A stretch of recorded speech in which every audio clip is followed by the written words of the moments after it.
நான் வந்து செலிபிரிட்டி, நான் எப்படி வேலைக்கு போக முடியும்? நான் என்னமோ பணம் டார்ச்சர் அஸ் அ ஒய்ஃபா என் பிள்ளைங்களுக்கு பால் வாங்க சாப்பிட வாங்க நீ வந்து வேலைக்கு போகணும் உன்னை பல வாட்டி நான் சொல்லியிருக்கேன். ஏன் அதை சொல்லவே இல்லை நீ மீடியாவில்?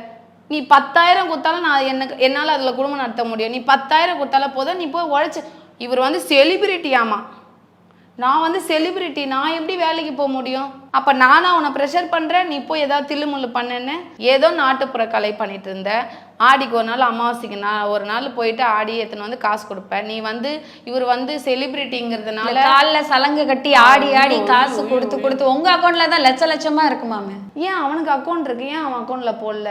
அவன் அக்கௌண்ட்ல போட மாட்டாங்களாமே, உங்க அக்கௌண்ட்ல தான் போடுவோம். ஏன் போடணும்? ஏன்னா நாளைக்கு இந்த மாதிரி ஒரு இஷ்யூ வந்துச்சுன்னா என் அக்கௌண்ட்ல போட்டா நான் மாட்டிப்பேன். இவ்வளோ கொடுத்தாங்க அகோரி கிட்டன்னு சொல்லி மாட்டிப்பேன். அதனால வந்து என்னையும் என் தம்பியும் நாளைக்கு அக்யூஸ்ட் பண்ணிட்டு போகலான்னு சொல்லிட்டு நீ என் அக்கௌண்ட் என் தம்பி அக்கௌண்ட் யூஸ் பண்ண.